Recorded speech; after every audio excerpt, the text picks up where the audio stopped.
And the reason we record these sessions is so that we can share them later. And if you've missed any of our previous sessions from this series, I will share with you a link where you can find them all on YouTube. And if you're not the speaker, maybe mute yourself for now. Here's a couple little slides that show you where you can change your settings on Zoom. This one is supposed to show you where you can rename yourself. This is a little bit different depending on what your machine is. So on a Mac, it might be a little different, but you should be able to float around and find your name in the attendee list and change your name. So if you're seeking PDH credits for today, we need to see your name so that we know who you are and can give you credit for being here. And I am with USGBC. This is our mission. Thank you for joining us. We're going to talk a little bit about our collaboration in a moment with SAME. And I just want to acknowledge our Middle Atlantic region sponsors today. Thank you to our sponsors. If anyone's interested in sponsoring, let me know. I would love to talk to you about it. This is me and my colleague Gotham Tarifdar.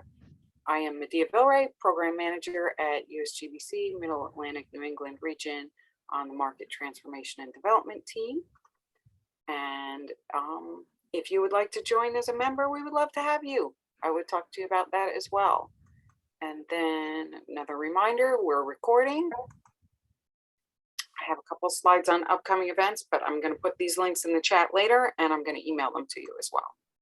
A week from today, we have a Smart Buildings Thought Leadership panel that USGBC is putting on, and it's free, and you get CEUs. And then 2 weeks from today, we have another of our Resiliency series on community vitality, and that should be excellent. And then a couple of weeks later, we have another one on integrated long-term master planning. And then we have a Women in Green session. These are all virtual. These are all online. And then we have a lunch and learn on hazard adaptation. I believe that's the last one in this series. And then we will have a culminating event in the fall. And okay, this is where we head into the slides that I have here for Suzanne. Suzanne, you want to jump in and talk about our partnership? Oh, excellent. Yes, thank you, Medea. So a wonderful good afternoon and welcome to all, and welcome to the third of 7 upcoming Lunch and Learn sessions in our Resilience series, brought to you by the U.S. Green Buildings Council, Middle Atlantic and New England regions, and Society of American Military Engineers, New York City Post. I'm Suzanne DiGeronimo, president of DiGeronimo PC, an architectural engineering firm. And we've already had a session in February, which was adaptive means and methods, and a March session on culminating on communicating with communities. Medea showed the one today is facilitating compromise, presented by Malcolm Bowman. And our upcoming sessions, you saw, Medea showed you the 4th of May, the 18th of May, and the 15th of June. Scheduled to take place in October is our full day virtual mini summit. The lunch and learn sessions start at noon and conclude at 1:30. And registration is open for all sessions, and the sessions are PDHs for engineers and LUs for architects, credits for USGBC. And I do want to thank the New York District Corps of Engineers, who has graciously committed to having representation at each of our sessions this year.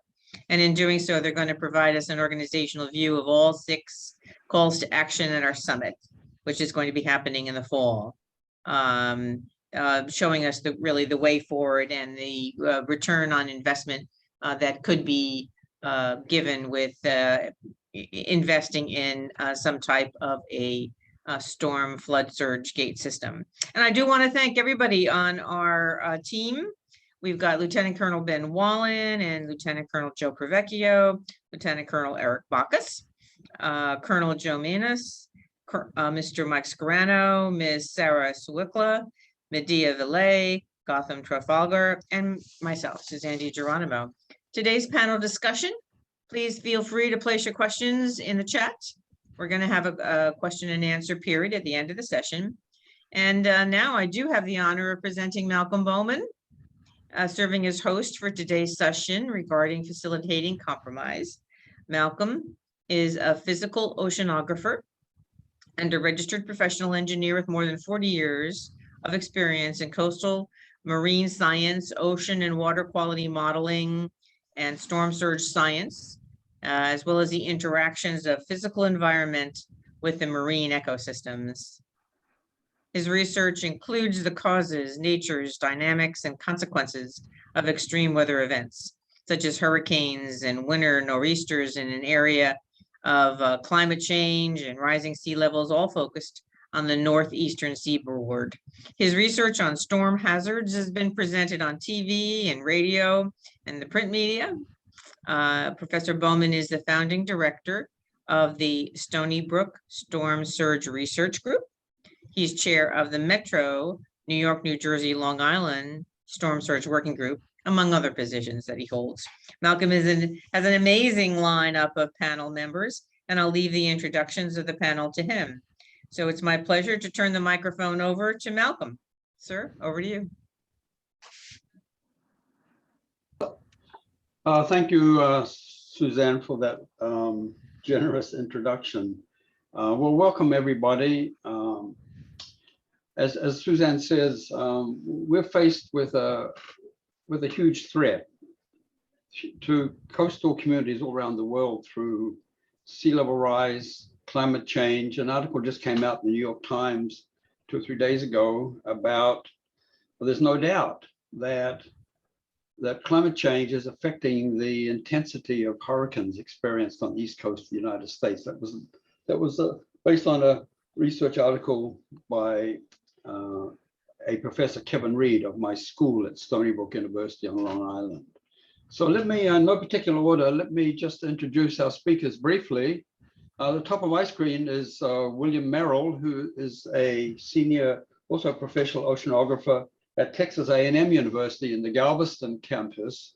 And he has had a long distinguished career in promoting the concept of regional protection of coastal cities. And he's worked very, very hard over the last 10 years to work with the Texas legislature and with the Army Corps of Engineers to see what can be done to protect cities like Houston, Galveston from future devastation that has been experienced recently. So thank you, William, for being here. I know you're very busy. You have a team of a huge team of Dutch engineers and students coming to see you, or are seeing you, and so welcome, William. And then next is Mary Kimball, who is a resilience planner with a Dutch firm called Arcadis, which has been very active in the United States. I first came to meet Arcadis personnel and became good friends and colleagues of many of their people following Superstorm Sandy in October 2012. And it's good to have you, Mary, because you bring a kind of a side to this that often engineers neglect, and there's this philosophical divide that sometimes appears between what we call the gray and the green, the engineers and the ecologists or the environmentalists, and I try hard to try and bridge that gap. So Mary hails from New York City and is happy to be with you, Mary. Next on my screen is Charles Skelpie, who is an engineer in the United Kingdom in the city of Peterborough, north of London. And Charles has had a lot of experience as a civil engineer in working with the Jacobs Engineering is the firm he works for, but they work closely with the UK government, the Greater London Authority. He's on our brochure, he talks about the Thames barrier, but that's the big one in Britain, but he's going to talk about a smaller barrier in a city called Ipswich today. And I guess that's it. So, so who's going to lead off now? Is that you, Charles? It is indeed, Malcolm. So I'm leading off. So I'm Jacobs Global Technology Lead for Flood Infrastructure, and probably spent the last 15 years or more with storm surge barriers across the globe. But I'm in the discussion today, which was about compromise and facilitating compromise. I was going to use a scheme that's just recently been completed in terms of construction just to sort of give ideas, although it's a smaller scheme, it's still applicable when we look at larger, far greater systems, storm surge barrier systems, which they are. It's a system. It's not just the barrier gates, such as Galveston that Bill will talk about. Next slide, please. So I'm going to very briefly sort of pick out storm surge barriers in the UK, and really there's quite a lot going on in development, and they all need in compromise to get them over the line or to develop them further.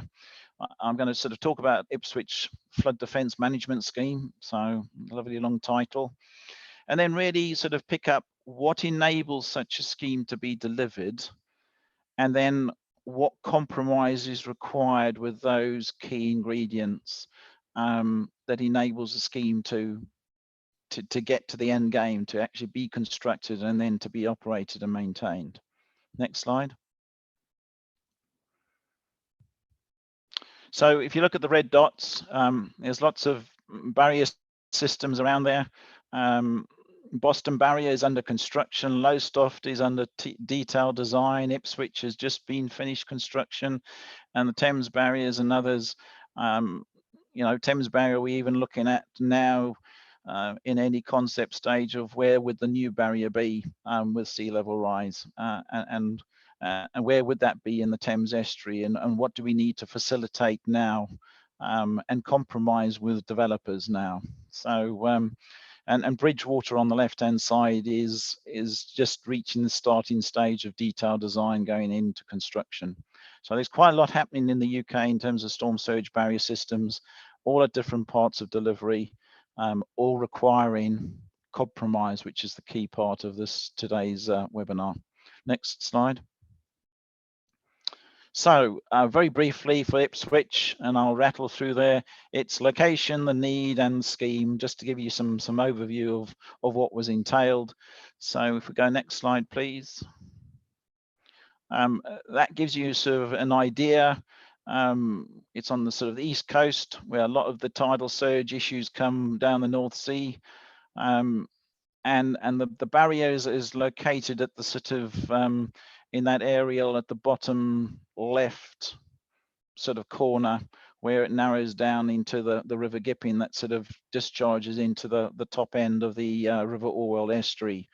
But key to sort of understanding and looking around there is you have a wet dock which has been converted into more a marina type environment, but then big port operations, development of residential development, a strategic railway line servicing the port. So all of this infrastructure we're going to play with and interface with in trying to deliver our scheme.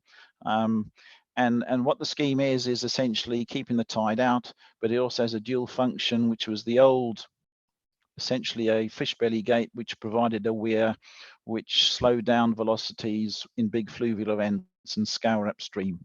So we have a dual function need with our barrier, but also the flood defences that go all the way around. Next slide, please. So the need, an interesting one here for Ipswich, is the last time it got flooded was in 1953. And had defences built post 1953. But no flooding of real note to Ipswich. However, the scheme has happened on the basis of where climate change would go and what the extent of flooding would be for a 1 in 300, 1 in 200 year probability event, annual exceedance probability event. And it is all about growth and development within sort of the town and attracting people and businesses to come to the town, because if there's a substantial flood risk, that deters.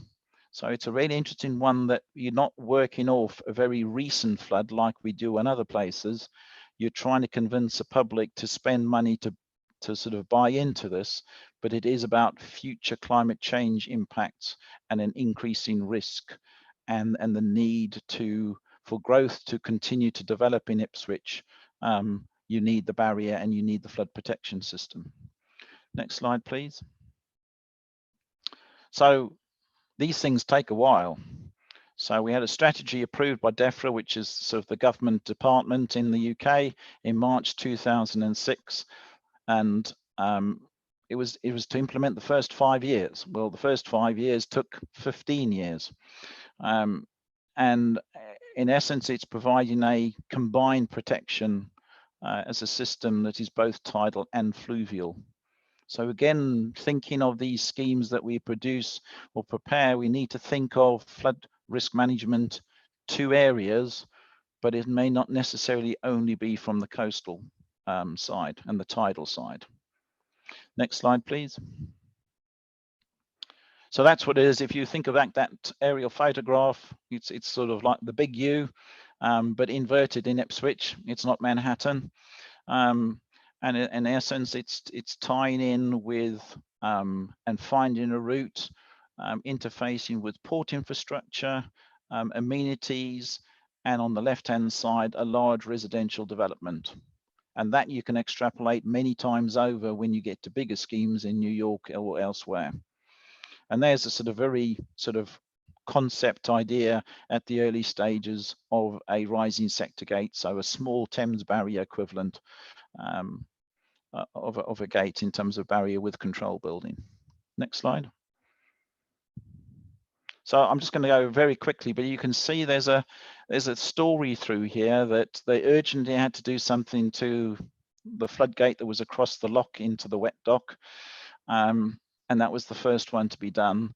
And then it was slowly, funding was made available. This was always struggling for funding. And so bits and pieces were done over time as funding was made available and could be justified to get things done.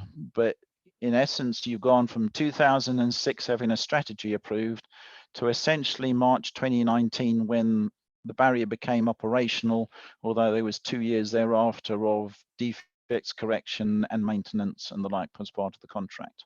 But it involved many pieces, you know, large tunnel, top right-hand, you know, diverting big high voltage cables out the way for the barrier construction, which was a significant part of the scheme. Again, compromise risk, managing risk, land take and the like, and defences either side. Next slide, please. So there's the finished scheme of the barrier, thinking about landscape, thinking about enhancing an area that was quite run down, and sort of linking it through with the development into which was going to move in and is now being constructed in the space at the bottom part of that aerial, which looks a very muddy mess at the time. And there you can see the sort of the rising sector gate and the size of the man versus the size of the gate. And essentially it's a dual function. But look at all the environment around. Well, that's where compromise comes in. Rollway line, you can see the bottom line there. You can see the trucks, the wagons just outside by a floodgate. You know, marina just upstream, and then also in the wet dock itself. So lots of components, lots of interface. Next slide, please. So we do technical, and we do technical well. But what actually enables a scheme to be delivered? It's political and local stakeholder support. If you don't have that, you don't get very far. Funding, you need funding for these schemes. And it can come from government, it comes from local authority, and it can come from private. Okay, but if you want private, you've got to start talking to them at strategy stage. Things don't happen. You know, if you want something, you're going to have to put your pocket in. So there's a whole way of compromising to achieve and garner you know, the funding from different sources, because these big schemes, and the bigger they get and the more billions of dollars they are, you need all facets of funding coming from all different, you know, places, as it were, and therefore these systems need to be sort of multi-function. They need to provide multi-benefits. You know, if you look at the Texas Coastal Study, it's not just the barrier system, it's all the Texas coastal improvements and enhancements and restoration that goes with it. It's managing and mitigating impacts, whether they commercial or residential or environmental. So you need to think about, and that is all compromise. You know, it's compromise with environmental impacts. It's compromise with residents in terms of disturbance. They may actually be outside of the defence. And then there's the commercial side where you're actually trying to construct and really have quite a marked impact. And especially here with Ipswich, it was the port. So how do you sort of do that, and how do you work with them? And they need to have skin in the game, you know, to compromise. They benefit in to concede, and how they value that. And there's legal rights. You know, if you want to construct, you need temporary rights to create areas and access to the water and the land, and you need permanent rights to operate and maintain it in the future. So all of these things, and in terms of legal agreements with landowners and parties affected, it all needs compromise. This is all a big piece, and I'm leaving the technical out, but the technical becomes part of it in providing infrastructure mitigation and the like to the overarching main function. So on Ipswich, we had to get a parliamentary order. Because navigation is, you can't just go through the normal planning process. You have to have a parliamentary order to essentially interrupt the right of navigation, which goes back to Elizabethan times. And then there's the consents and the consenting and the planning to actually make this happen. Next slide, please. So what compromise is required? You need to look at compromise over the whole life cycle of the scheme. You can't just focus on one. You need to think about it at feasibility and consenting, and that's the key stage of compromise. Before you get into the full-blown detailed design and construction of things, most of the compromise is all happening in that front end stage to enable it, to get the agreements, to get the consenting and the like. And then there's compromise in the design and construction, constraints that you're working under. Money's involved, tighter constraints, more cost, longer construction periods. And then also thinking of the operation and maintenance and how that affects and how that interferes with certainly with the port's operation, for instance, and the railway line, you know, and the closure thereof. And you start to look at risk versus disruption versus cost versus benefit. And are thinking of that interface with third-party infrastructure and development.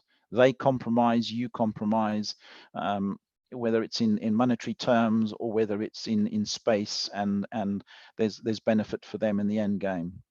Working area and access, we've talked about.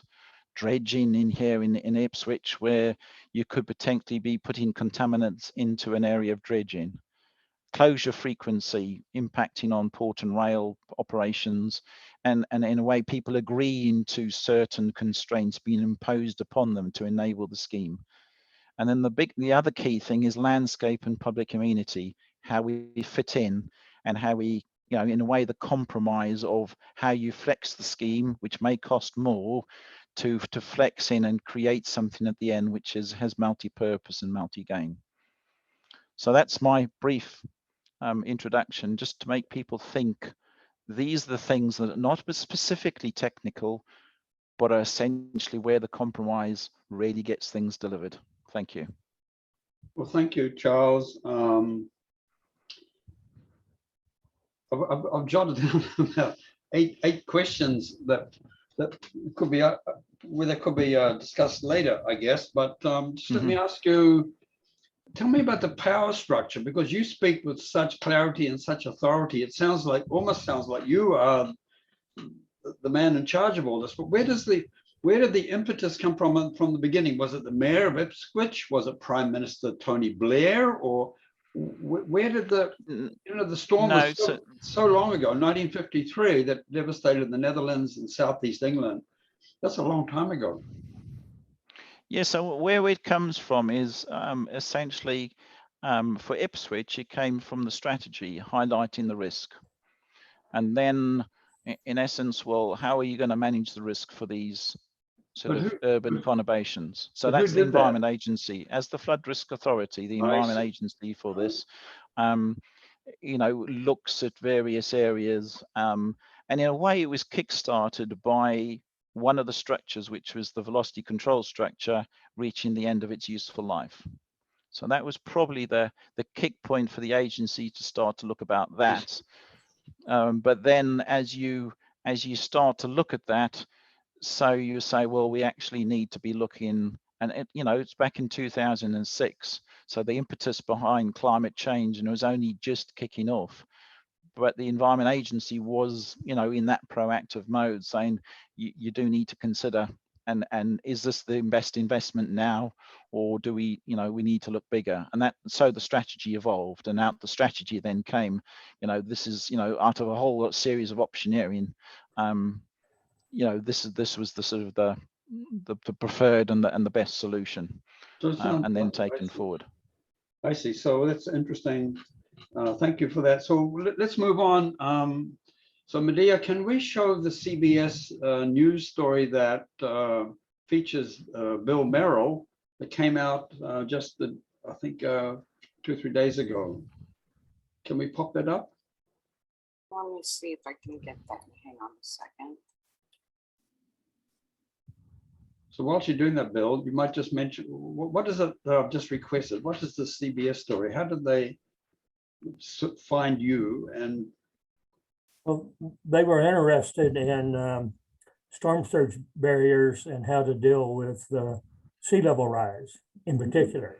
So they came here, we met for a day or two, and then they came back with more photographers than I've ever seen at one time. And we took them out on the ship to try to help them understand what we're trying to attempt here. And I thought that, and also got him in touch with the Corps and got him in touch with our state Senate. So they, I think, went away with a pretty good feel for where we are now. I think if we show it or look at it later, I think it summarizes where we are now pretty well. What I'm mainly going to talk about is where we're going now, and we're finding a lot of interesting policy issues that need to be resolved before we're going to be able to build a lot of large barriers in the United States. so Medea, is it possible to show this? If not, we'll just carry on.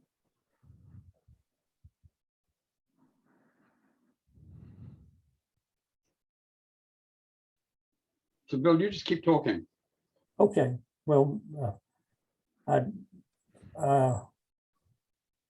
let me talk a little bit about why policy change is needed in the United States. And from the broad point of view, like we teach in our policy classes here, we're changing from a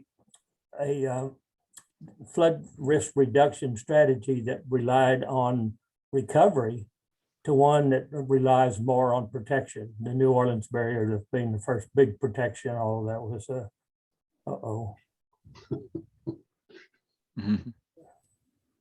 change. As part of our Earth 365 series, CBS's Ben Tracy takes a look at an extraordinary project that could save America's coastlines. How high did the water go? It was over 8 feet high, where those little waves are. Bill Merrill will never forget the night he spent trapped inside this building in Galveston, Texas, as Hurricane Ike slammed ashore in 2008. The storm caused $30 billion in damage. Ike was probably a 30-year storm. There's a lot worse storms out there.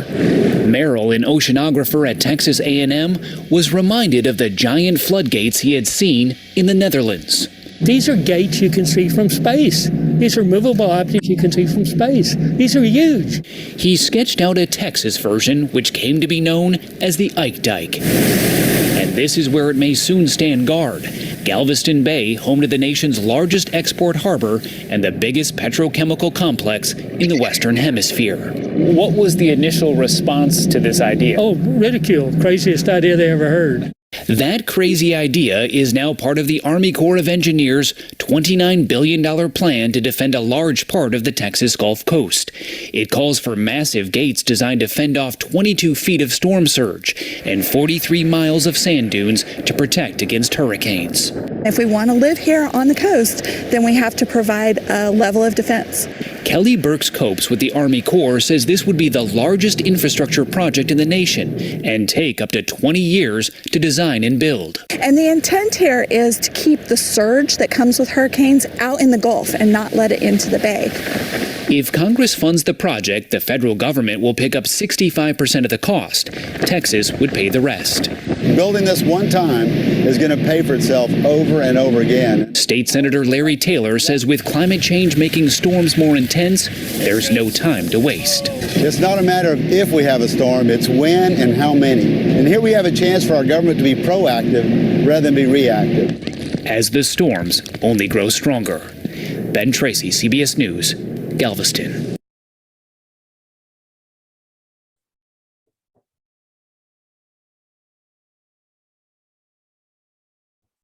Okay, can I have my first slide, please? Yeah, let me just get that up. Sure.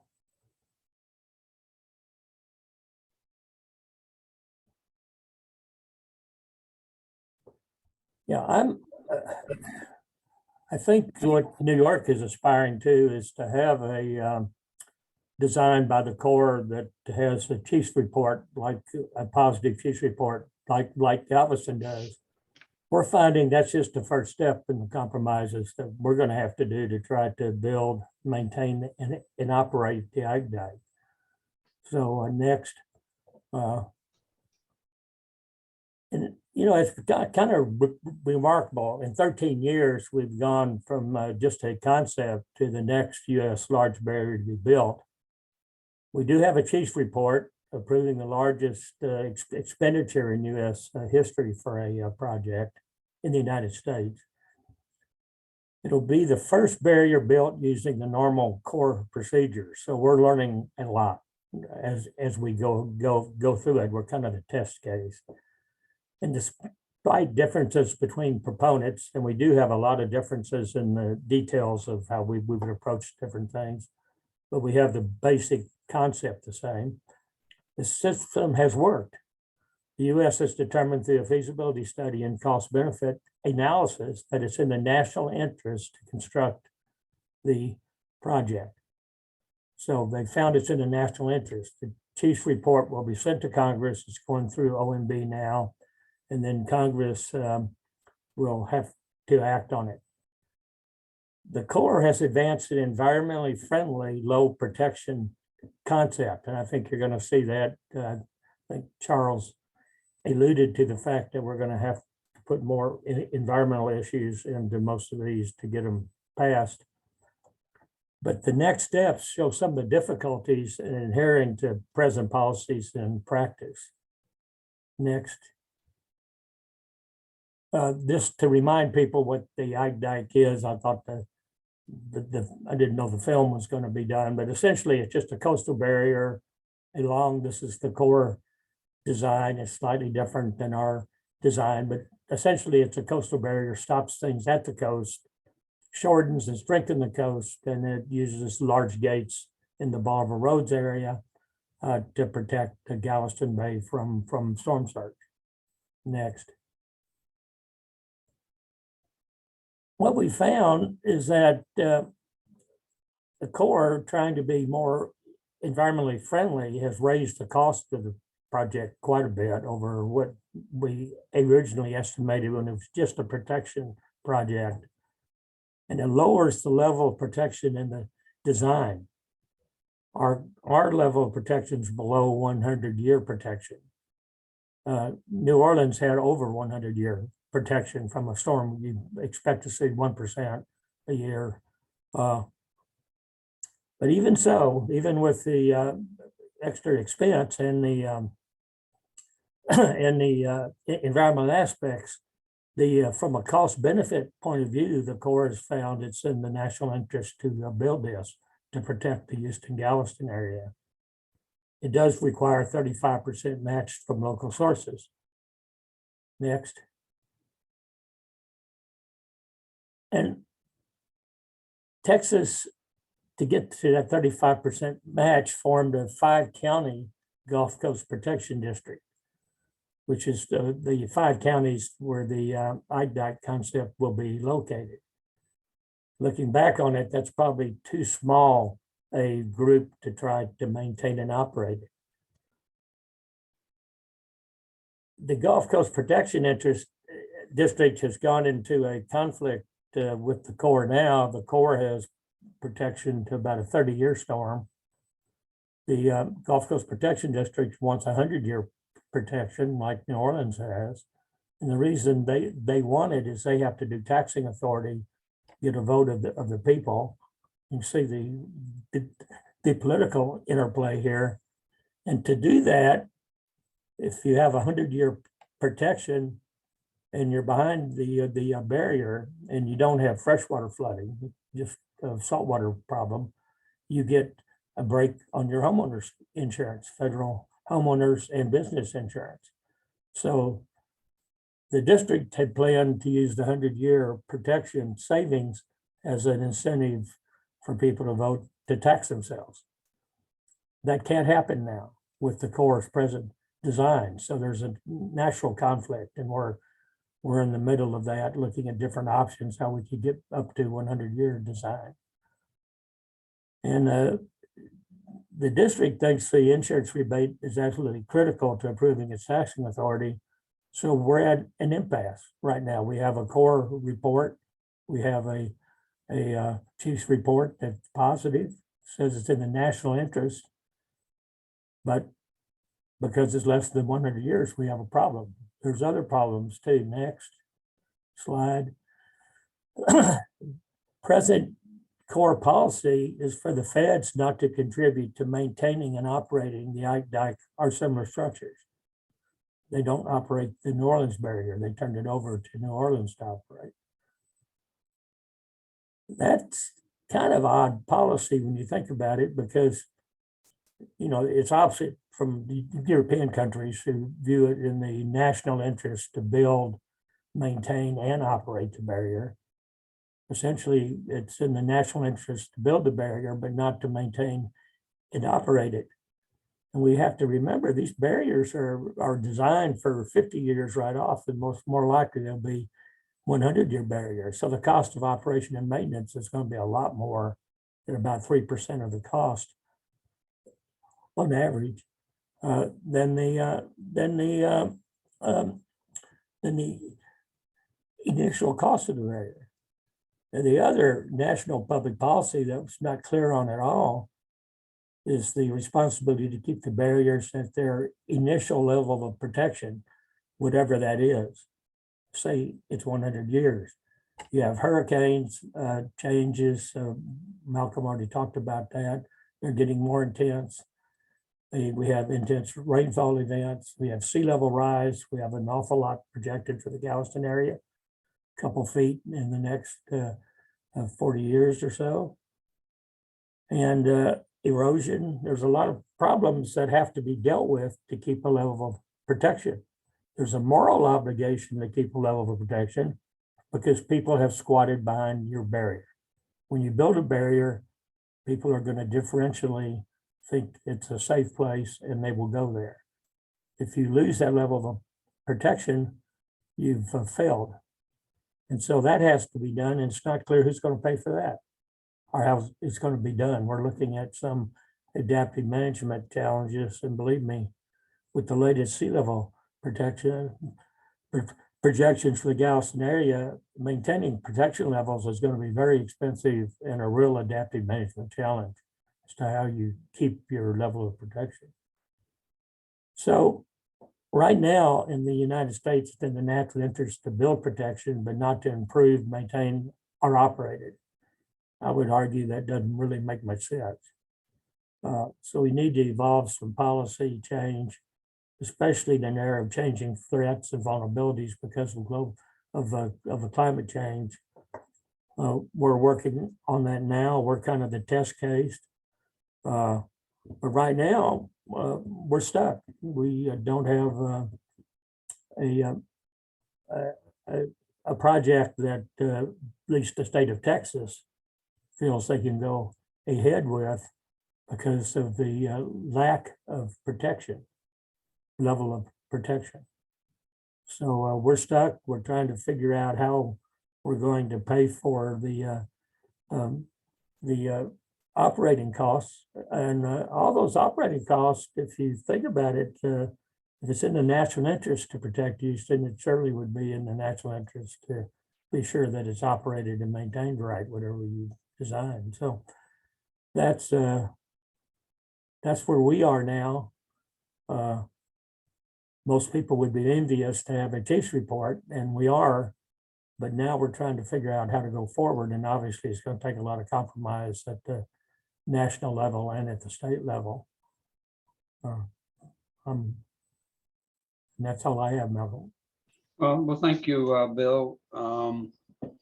Lots to think about in your presentation, and it shows clearly the difference, like say from a governmental point of view. That's why I asked Charles about where the impetus came from. It's sort of, and in this case, in Texas, it's a David and Goliath struggle with coming from one man. That's you, actually, and it's an amazing, and the cultural differences. So that's all very interesting, and we'll come back to the questions. So now I want to turn it over to Mary and hear what she has to say. And there's no right or wrong solution to any of this. And it was interesting, Bill, and both of you actually, Charles, Bill, talked about 100-year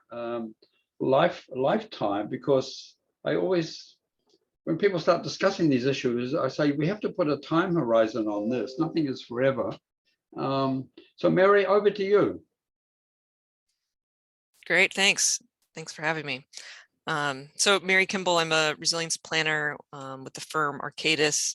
And prior to joining Arcadis, I also worked for the New York City Department of City Planning in the Waterfront Open Space Division, working on waterfront planning and some Sandy recovery and resiliency work too. And want to talk a little bit about a few different projects, starting with a little bit of background on some work that I did while at the city, and then talking about a little more recent of a project that I'm working on now in New Jersey. Go to the next slide. So one thing, when I was working for the Department of City Planning on waterfront planning, we worked on both, long-range waterfront planning, as well as review of projects within the city's coastal zone.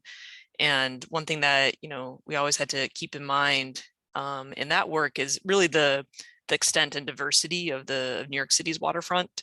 520 miles of shoreline includes very different types of areas. Some areas are more ecologically sensitive, dominated by more natural systems and habitats.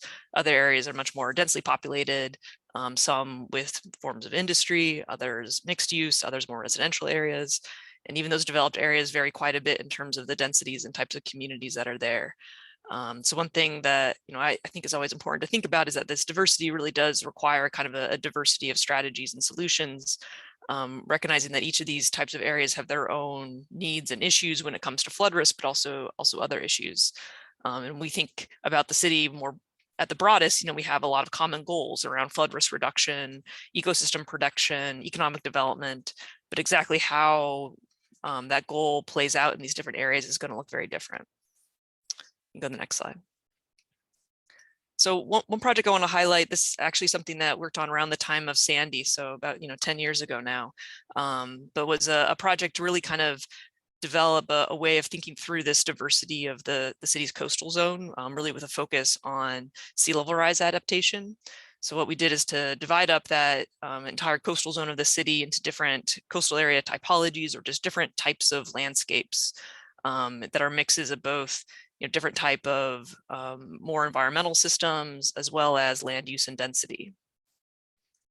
And then within each of those typologies, we looked more specifically at, how does the flood risk interface with the shoreline and with the development in those different areas.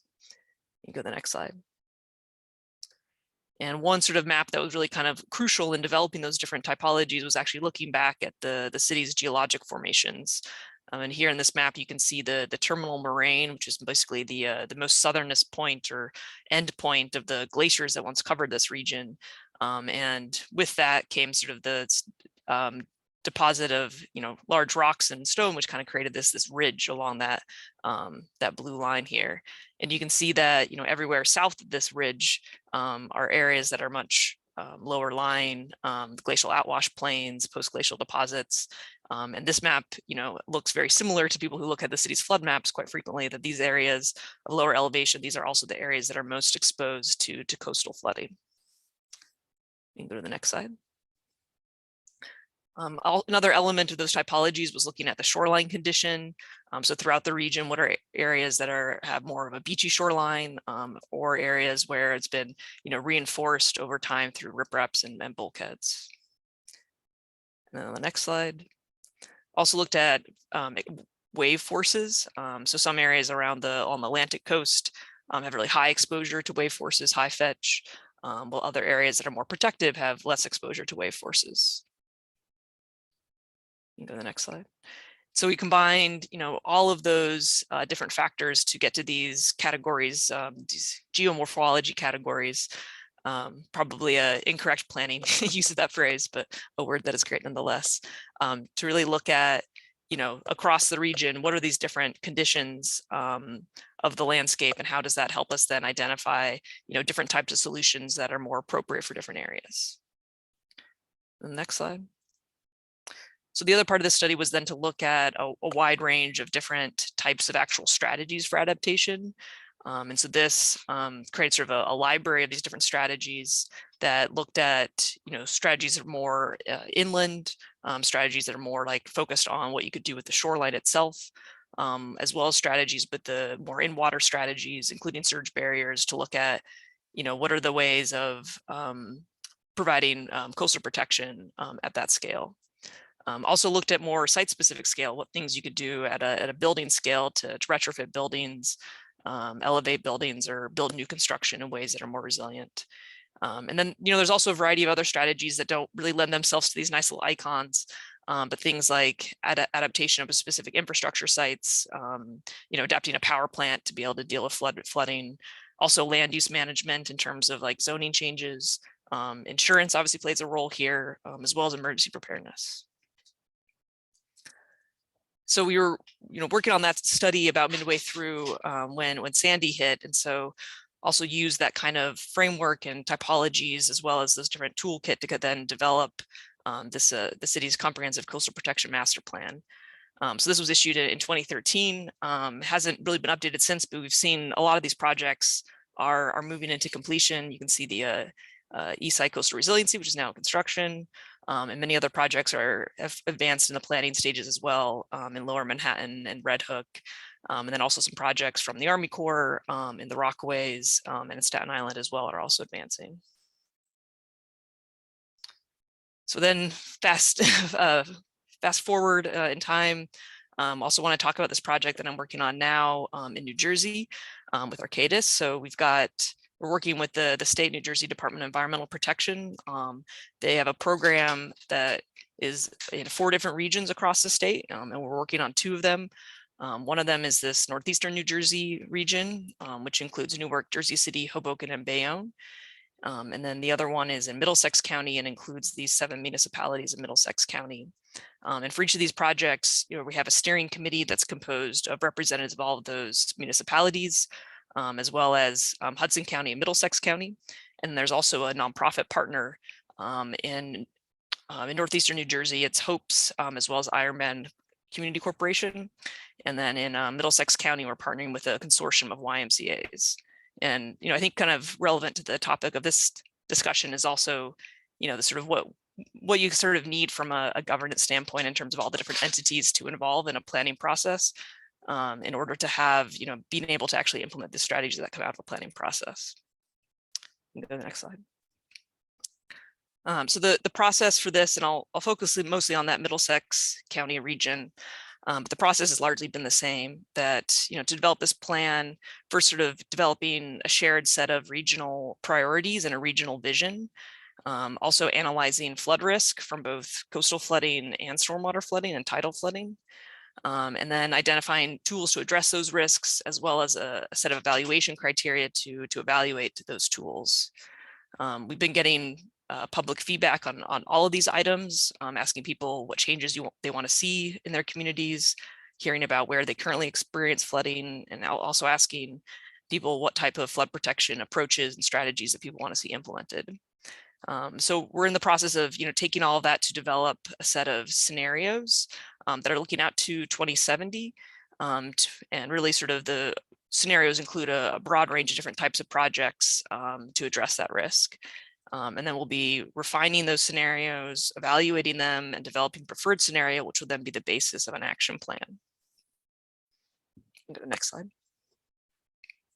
So for this region, really been trying to take a watershed focused approach. And so we divided up the region into these different focus areas, which are based largely on watershed boundaries, as well as common land use and other sort of risk characteristics.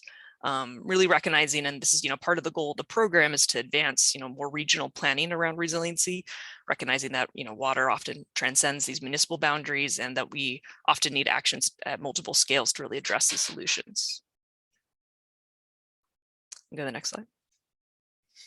So I'll talk a little bit about sort of the process we've been going through. Like I said, we've been asking people about what do you value most about the community and what kind of changes you want to see for future generations, and are using that input to kind of develop this regional vision that includes elements of what people want to see addressed in terms of flooding, but also other issues about the environmental impacts and environmental restoration needs, economic development, social issues, institutional and governance themes, as well as kind of changes to physical infrastructure.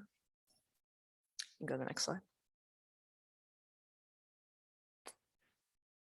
We're also, through the program, the state has developed some new flood models that look at tidal flooding, looking at 2070 with sea level rise conditions, also looking at coastal storms. And so we have a flood model that looks at what Sandy in 2070 with 2.4 feet of sea level rise would look like.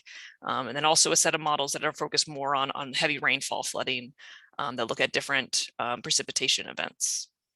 And we've been, developing maps of this and walking through that in some of our public outreach meetings, and also asking people, how does this relate to what you actually experience on a daily basis, or what you've experienced in the past?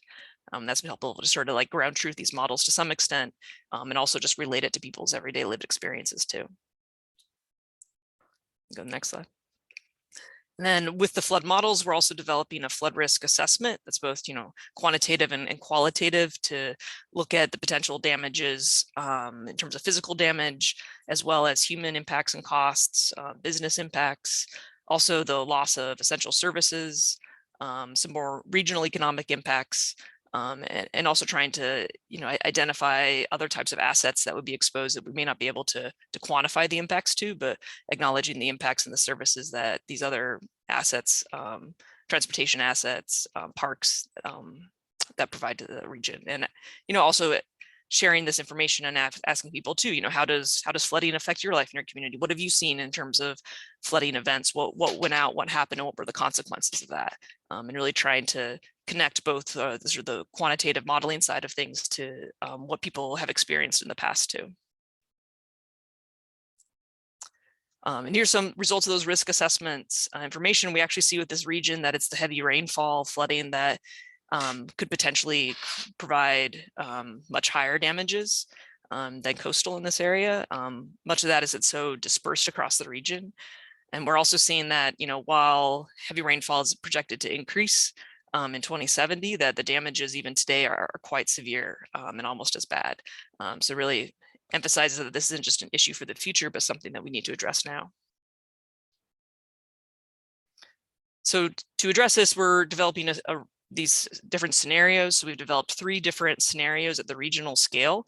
And really the idea of the scenarios is to identify, different sort of decision pathways that the region could take, and then compare them against each other for the purposes of decision making, and really as a way to sort of have a conversation about priorities and trade-offs across these different ways of addressing the problem. So the first one looks at protection focused on critical assets and economic centers, really kind of more of the more gray structural measures, and targeted on areas with the most density. The other scenario looks at more restoring of natural systems and also minimizing exposure through relocating people out of the floodplain. And then the third one is in some ways a kind of a hybrid of those two, but also looks more specifically at land use change and how redevelopment can also be a way of incorporating resiliency into future development. And I won't talk about all those three in detail, but I have a little more detail on the next slide about the transition scenario. So this is at the regional scale, what this scenario looks like. So it includes, reducing density in some areas of the highest flood risk, as well as increasing density in areas of lower flood risk and around transit.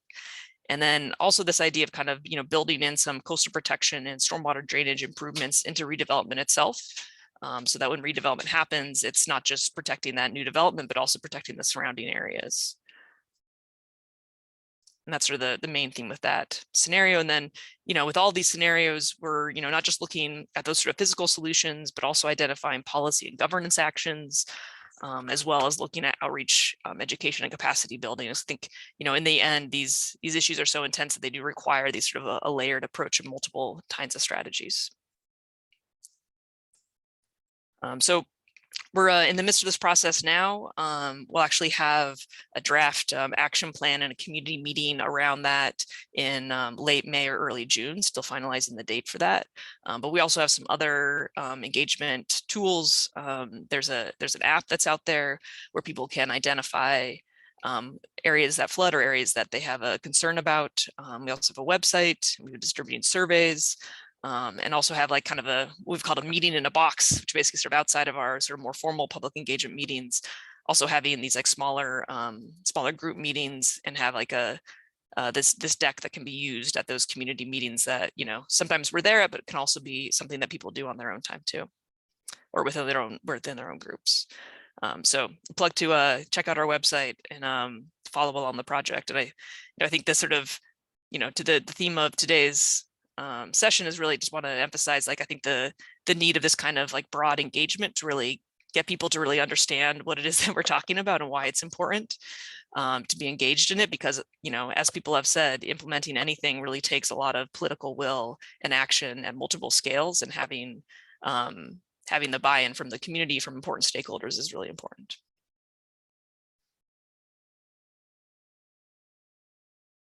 Well, great. Back to you, Malcolm. Thanks. Well, thank you, Mary. It's very interesting, and makes me realize again and again the huge scale of the challenge, especially in the metro region that you're mentioning. I mean, it's downright scary. I mean, it's even compared with Texas and England. So takes a lot of courage to plow ahead. So I'm just quickly going to go through some slides here, and then we can have a good discussion. So this is just some pictures from Superstorm Sandy, which hit the region October 29th, 2012, as Mary said, 10 years ago, and is fading from public consciousness. And that's a big concern. And I think, Charles, you mentioned about how you have to try and build up a constituency and enthusiasm, a commitment, and it takes years and years. And then Mary talked about a layered approach in terms of education, and it's an enormous channel. And then Bill talks about the ever-shifting political sands. And so that's the next slide. So this is just Superstorm Sandy. At the time, it was the largest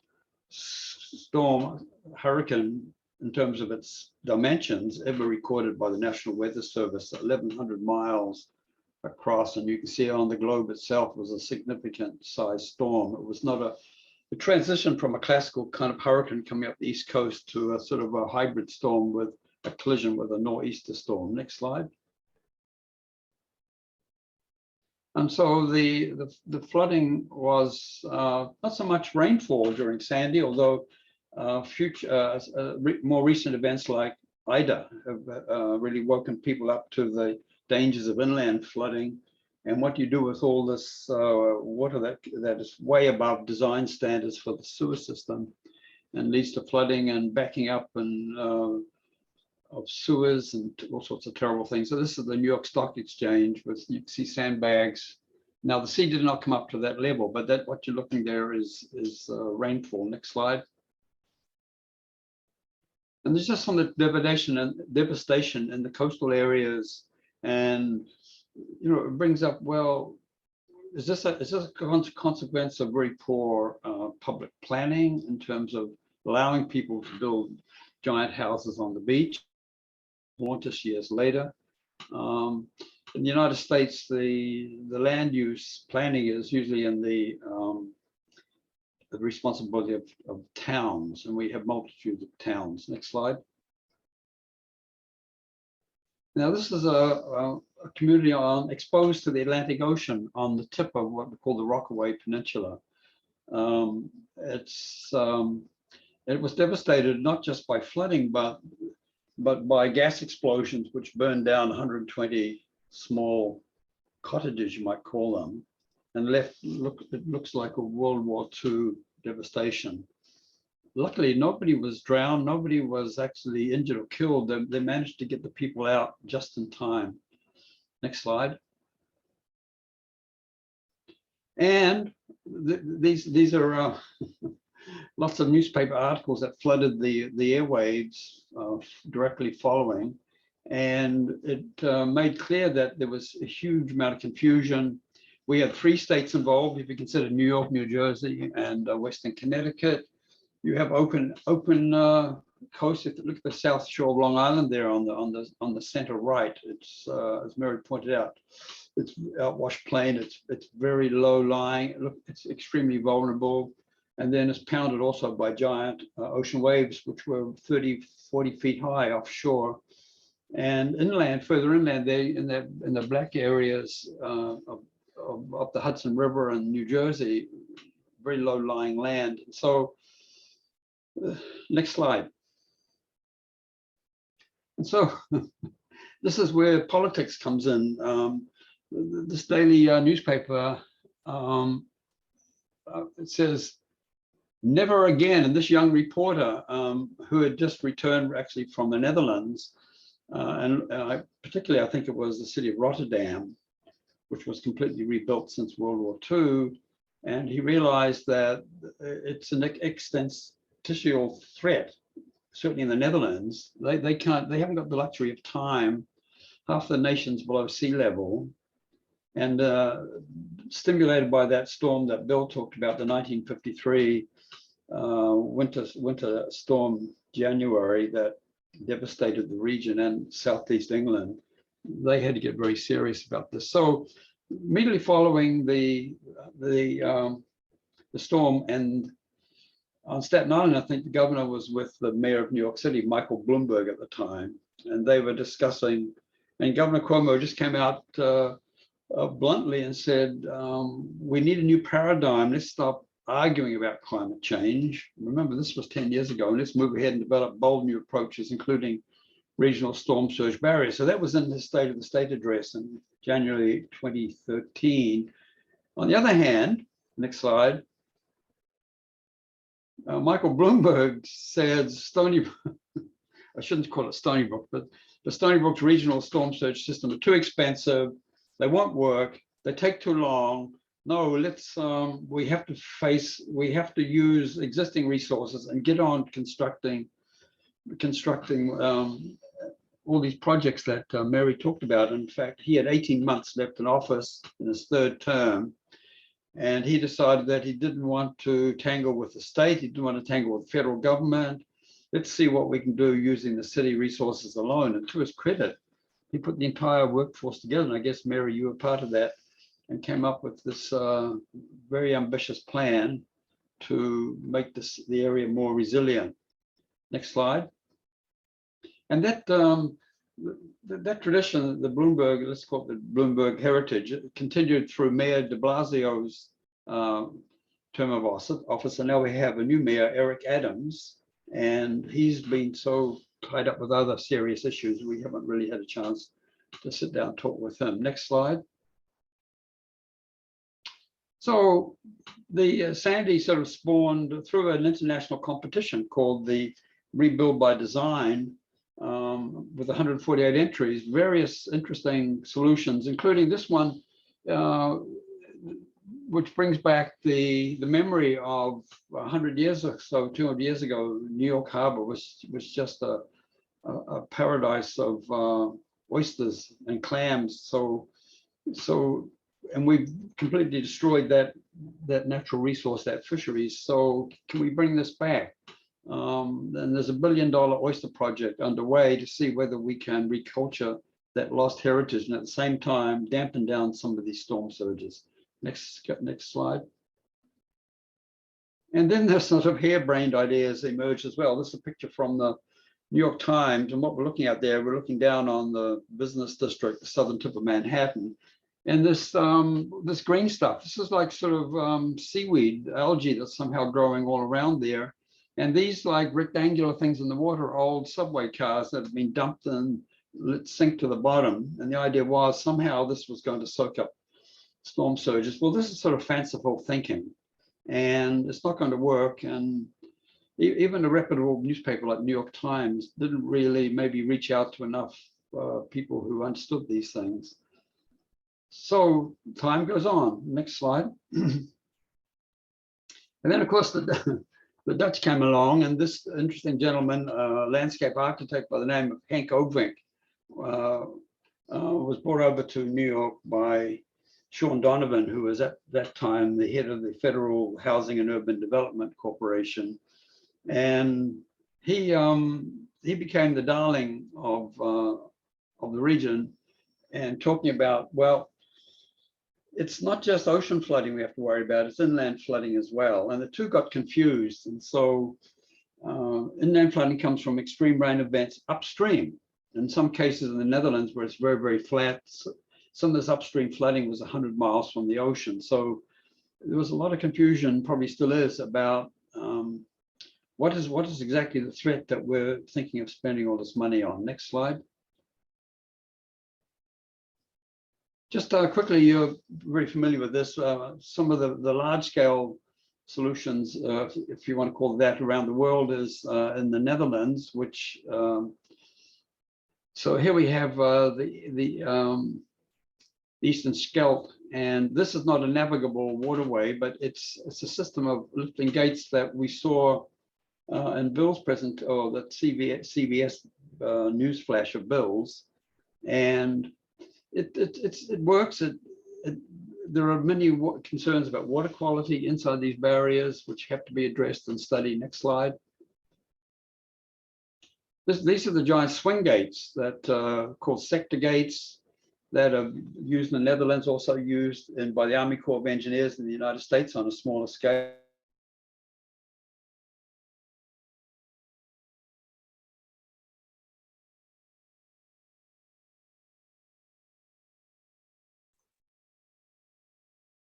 Did Malcolm freeze for everybody?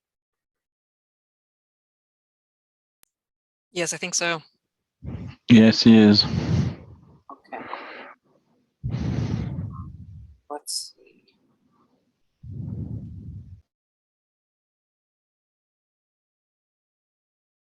I can't really see. I'm just going to stop sharing for a second.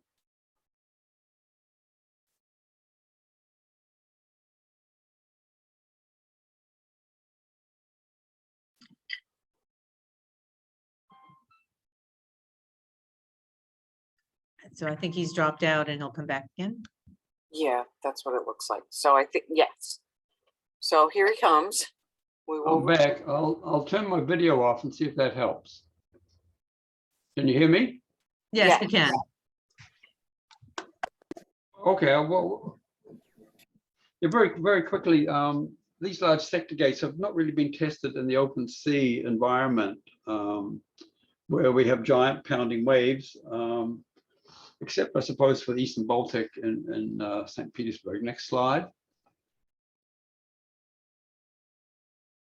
This is just the St. Petersburg barrier system. It's like, think of it as like an 18-mile elevated highway system, and the city of St. Petersburg is very low lying. It's on the river delta of the river Neva, and it's been flooded multiple times in its 200-year existence. And so they've built this sort of ring of protection, which is the elevated highway with gates where you see the red arrow and so forth.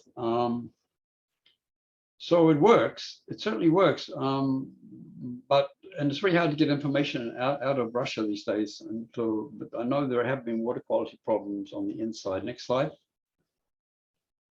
This is the Thames River barrier. We alluded to. It's these swing gates or rotating gates that Charles talked about. They're interesting design, and they're very robust, and there's no height restrictions on the ships. Next slide. This is what we call the ring of protection, and I think was it Charles talked about protection of those inside the wall, the castle walls, and those outside. And this is a huge challenge, and this maybe 12 million people live inside that ellipse there. And how can we best protect it? The Dutch will tell us, you've got to try and shorten the coastline with those up at Throgs Neck Bridge there at the top, and that red arrow and the green barrier, and across that gap at the bottom.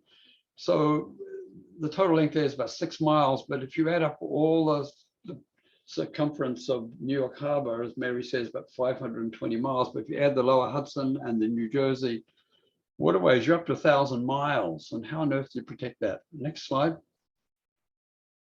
This was the concept based on St. Petersburg. It's been considered by the Army Corps of Engineers. They are coming up with what they call a tentative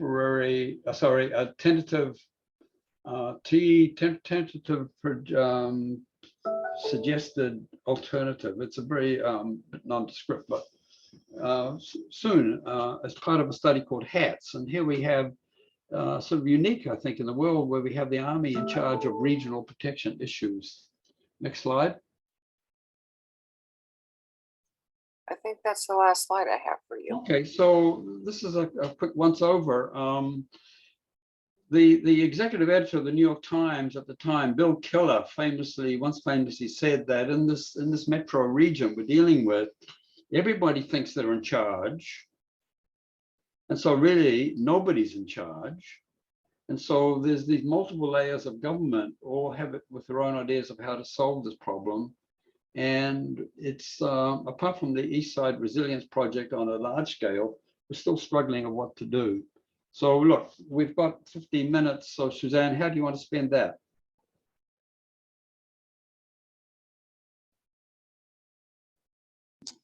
I'm getting there. So we can do some questions and answers, which would be a good thing if you wanted to have a bit of an interchange among the panelists. That would also be good. If anyone in the audience has some questions in their chat, just put it in the chat and we can answer it. Well, there's one there, Suzanne. Can you open it? Medea perhaps can open it. I can, but it's just a discussion, among, it's not a question. I do have questions that came in from Malcolm and Mary and Bill, actually, if you want me to start you all off. Sure. With that, why is the problem of regional resilience for the metro region in a time of climate uncertainty and partisan politics unrest so complicated and so controversial? So Bill or Charles, take that on. Why is the problem of regional resilience for the metro region in a time of climate uncertainty and partisan political unrest so complicated and controversial? Well, you kind of I'd answered. say that for my first. You go, Bill, I'll follow. I think you kind of answered your own question when you said multiple authorities, essentially with different governments, and uncertainty as far as the climate change. I mean, you have great uncertainty there. And what we found in the Texas region, we had to go to every mayor of every city around Galveston Bay individually to get any kind of consensus built. It took a long time. I mean, it's very hard. It's not an easy task, but it's necessary. And you've got to really bring everybody in or it isn't going to work. I think Charles made that point very, very strongly. in his talk. Charles, But when you say we had to visit all the mayors, who's we? Is that you and your students? well, it was, I did the presentations, but we also had formed a series of acronym type of things. We had a International Maritime Advisory Committee that was part of the Bay Area Houston Economic Partnership. So we had an economic partnership behind us that would, I'd do the presentation, but they would show up and talk about the economics of the situation. We had private citizens that formed essentially associations that could fund us outside of they gave some money to A&M, but they gave a lot of money to the Netherlands and other areas. When we had a project that we needed done and we needed an answer, we could immediately get that done. So it was a coalition of and most of these cities, although we didn't ask for money ever, gave us money after we talked to them because they got convinced this was a good project and they wanted to support it.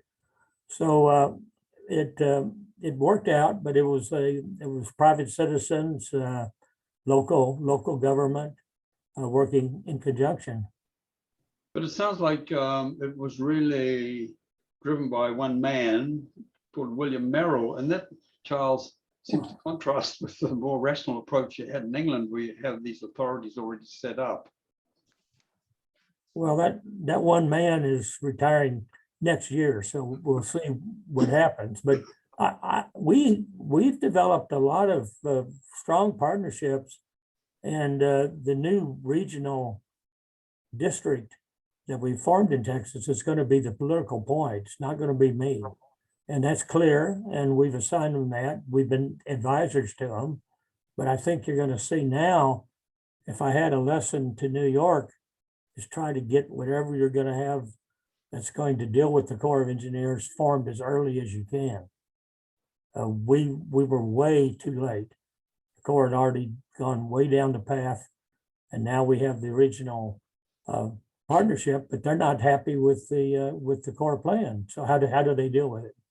It's a very difficult situation, and one that we've got to kind of expect. As I alluded to in my initial remarks, we're going from a policy of recovery where we allow failure, we allow flooding, we allow failure. We don't allow failure in any other terrorist attacks or any of that. Is that insurance is going to take care of it? You know, that's insane. Is that a consequence of the United States being a very wealthy country and can tolerate failure? No, it's a consequence of flood policy coming out of riverine as opposed to coastal. The coastal overwhelms it. Anytime you have a big coastal storm, insurance goes broke. We've seen that. It's actually some of those policies work pretty well for riverine flooding. The buyouts and all that type of stuff works well there. It doesn't work well on the coast. It's too big an issue. So we need to rethink U.S. policy. Recovery is part of it, but we've learned we can't evacuate, or we don't evacuate. And we've learned a lot of people die in these storms.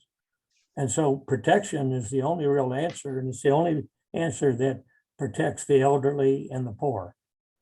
They can't recover. They don't have the means to recover. So recovery is a very limited program. And if you think about it, it's based on failure. Why do we as a rich country want to have a program based on failure? It makes no sense to me personally. I mean, I've argued against it for a decade now. We have about 7 more minutes to go on this, and maybe Charles and Mary can also respond to the question. Malcolm, would that be okay with you? Sure. So I'll sort of step in here. If you think about it, that there's all the organizations at if you just took, say, New York City, in terms of all the organizations, there's the city as the main lead, but to try and deliver everything involves others.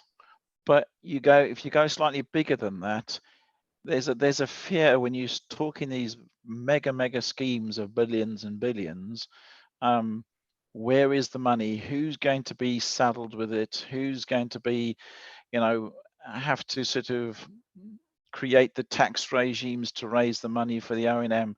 They are all very, very difficult, issues, which Bill highlighted is what Texas is facing at the moment. Where do you get the funding? How do you raise the funding, not just for capital, but beyond that?